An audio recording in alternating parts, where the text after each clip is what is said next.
जे काही हवंय ते झी5 ऍप वर पहा. झी5 ऍप डाउनलोड करा आणि फ्री मध्ये पहा केव्हाही कुठेही. नमस्कार. येऊ का विक्रांत सर? बाबा या ना या. आणि परवानगी कसली मागताय? डायरेक्ट आतमध्ये यायचं? नाही नाही, असं कसं? ऑफिस मधल्या पद्धती त्या तर पाळल्याच पाहिजेत. आणि त्यातून मी सुद्धा कामासाठीच आलोय ना. बसा बसा प्लीज.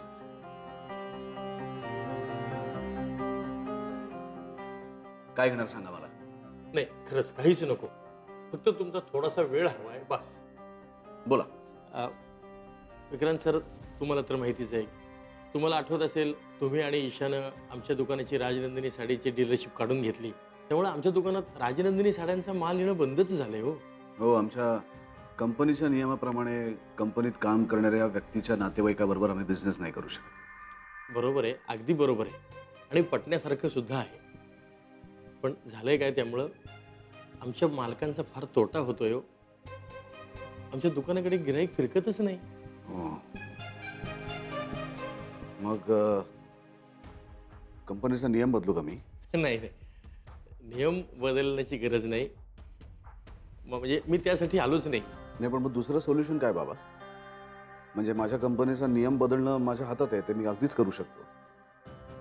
मी एक विचार केलाय, तुम्हाला पटतोय का बघा. दुकान सध्या माझ्याच नावावर आहे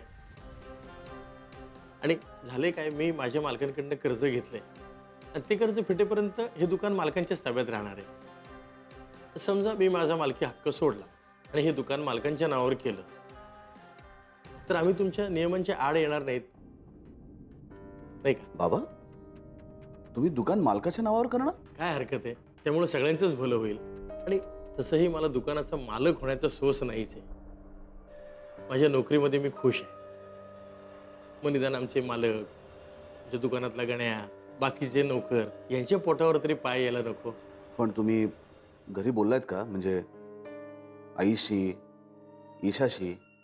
तुम्ही गेल्या वेळी काय म्हणाला होतात की मला जर काही अडचण आली, काही सल्ला हवा असेल तर अगोदर मी माझ्या मुलाशी बोलायचं.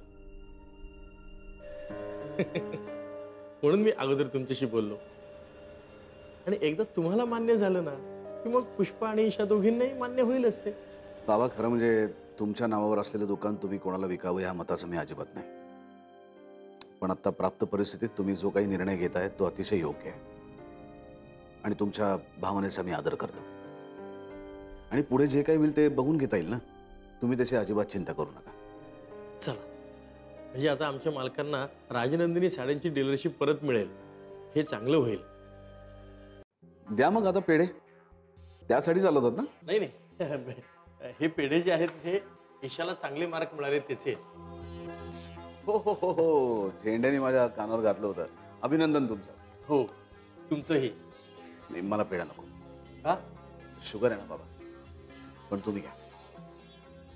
तुमची मुलगी चांगल्या मार्काने पास झाली. खरं म्हणजे तुमचंही अभिनंदन बाबा. तुम्हाला सांगतो जावई बापू, अहो ईशाला आयुष्यात पहिल्यांदा इतके चांगले पर्सेंट मार्क मिळाले. खरं म्हणजे या सगळ्याचं श्रेय बाबा नूडल्स आहे. नूडल्स? ईशाच्या परीक्षेच्या काळात मी स्वतः माझ्या हाताने नूडल्स करून तिला खायला घातले होते. तुम्हाला माहिती नसेल, पण त्याच्यामुळे तिला इतके चांगले मार्क मिळाले. बरं बरं. पण जावई बापू, खरं तर हे सगळं तुमचं श्रेय आहे.